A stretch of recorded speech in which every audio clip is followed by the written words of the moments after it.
If you enjoy factory building games, chances are you've at least looked at Alchemy Factory, and that is probably why you're here. Now, Alchemy Factory is a small-scale automation game where you build a magical workshop, combine ingredients, and try to optimize production lines for increasingly complex creations. And honestly, the game does a lot of things really well, but having spent quite a bit of time with it, I also started running into a few design issues that kept popping up, especially in the later game. So in this video I want to go over what I think Alchemy Factory does really well, and where I think it starts to struggle. Let me start with a couple of things that I really like. First of all, the visuals. The entire factory is built on what feels like a small little workshop. You're placing down these machines, pipes and tools on tables and stuff like that, and that really makes it feel like your own little tiny alchemy lab. And basically I really like the scale of the builds here. Unlike some factory games where you're building like miles long conveyor belts and mega bases, all of which can be really fun, don't get me wrong, in this particular game in Alchemy Factory, you keep things relatively small and compact. Your machines feel like more little contraptions sitting on a workbench rather than some sort of industrial infrastructure. It gives the game a whole nice feel to it. Another thing I really enjoy is the shop mechanic. It's not a revolutionary system, but it works pretty well. You produce potions or ingredients and then sell them and use that money to expand your workshop even further. And of course, the main thing that is important here is that the game lets you automate that selling, so it doesn't really become a chore like it can in some other games. And then those systems combined with the fact that you're playing around in an alchemical workshop is just fun. Building pipes and machines is fun in most automation games, but doing it in the context of an alchemical lab adds a lot of charm to it, and it also provides a couple of different mechanics that you don't necessarily see in other games, where you're really cloning things into other things and there's some magic happening. You're actually building a magical workshop where ingredients are being refined, distilled and combined, and then turned into artifacts of some sort and relics and stuff like that. It's just flavor, but it's a great aesthetic, and the game leans into that pretty nicely. And then finally, what this game does that not a lot of factory games actually do is provide a skill progression. I like the idea of it, let's put it like that. You can upgrade different abilities that make your factory more efficient in different ways, and that lets you lean into the style of automation that you prefer. You can either scale things up to produce really fast, or you can sell things for more. That concept is really great. Instead of just unlocking new machines and then building stuff with that, you still get that, but you're also shaping how your factory actually works. All in all, combining all of these things make for a very interesting early game. You're experimenting, opening your shop, automating your shop, building those nice little cute setups, and it feels really rewarding, and I can see why a lot of people, including myself, have a lot of fun in those first couple of hours. However, once you get to the mid and late game, I think things start to fall apart a little bit. So let me start with one of the biggest issues I have with this game. Once you've played around with it a little bit, it becomes very clear that the balancing is completely off. There's a couple of different progression routes. You have quests, you have the shop, and you have contracts to sell your stuff with. But, quests are just by far the most efficient way to do that. To the point where, well, there's an achievement for not opening your shop, but it's also very easy to just skip the entire shop element of this game entirely, which just feels like a shame. The contracts are another example. They're an interesting idea in theory, but in practice they just aren't really worth the effort to fully complete. You're building a lot of the same stuff for exactly one purpose, getting money, but because quests make money so easy, why should you build your contracts? There's really no point other than the challenge of building it. And speaking of challenges, another issue that I have with the game are the late game recipes. Some of them are so incredibly inefficient that they almost feel like a trap. Honestly, I think some of them might be a trap.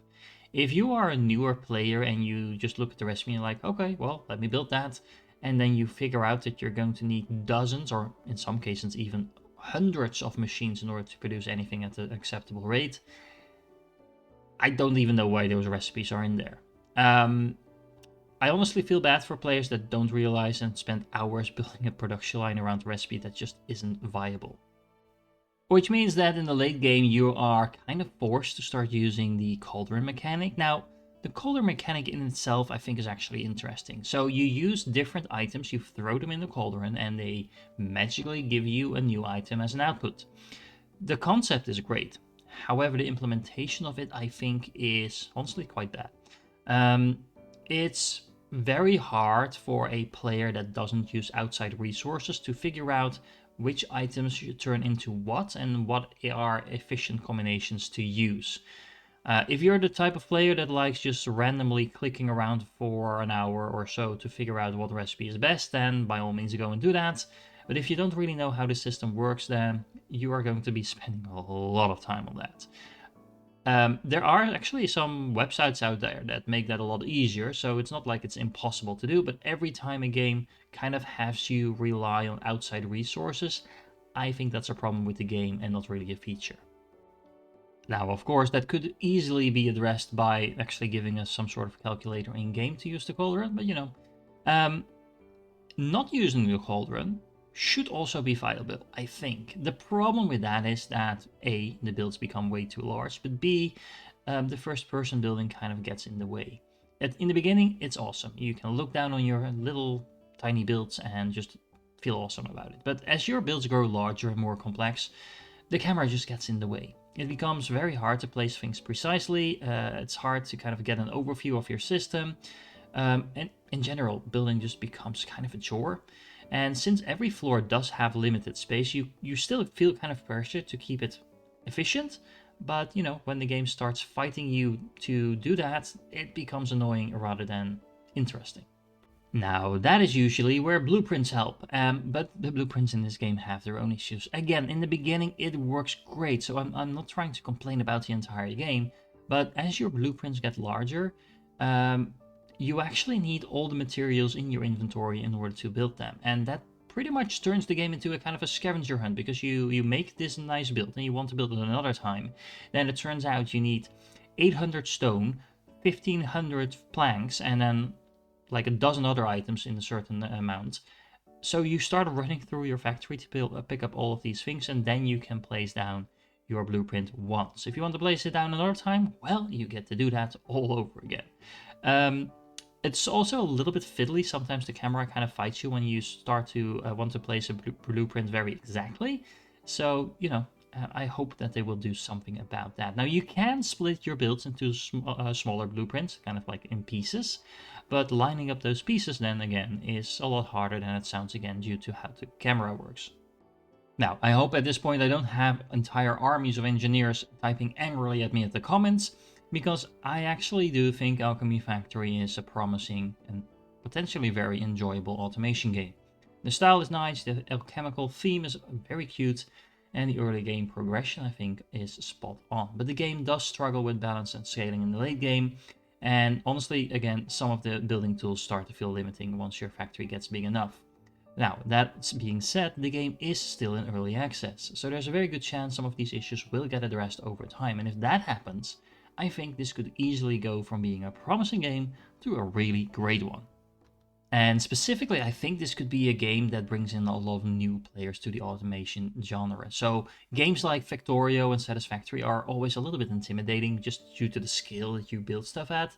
And this keeps things nice and clean, at least initially, until it starts to kind of veer away from that. So a little bit of rebalancing for the late game recipes and better ways to navigate your larger builds would go a long way towards making the second half of the game more enjoyable as well. I always feel so sorry for players if they start out having a lot of fun with an automation game and then they drop out somewhere halfway just because they can't manage the skill of the builds anymore.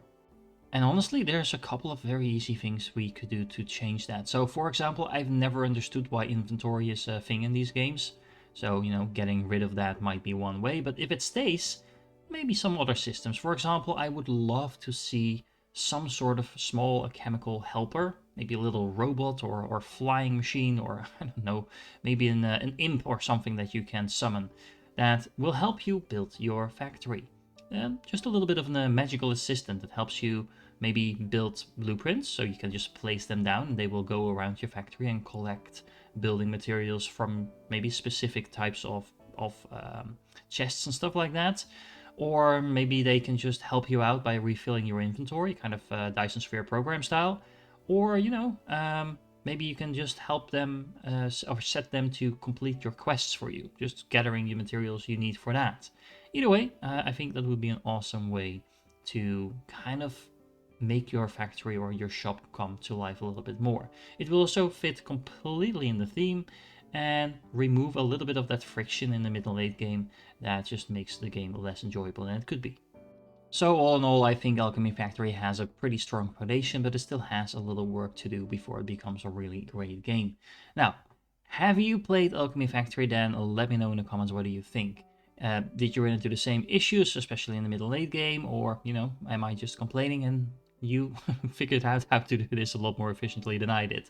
Let me know in the comments. And of course, if you enjoy games like this, reviews like this, and guides on games like this, then make sure that you like this video and subscribe to the channel for more. Now, if you're still here, you are awesome, and I do hope to catch you in the next one.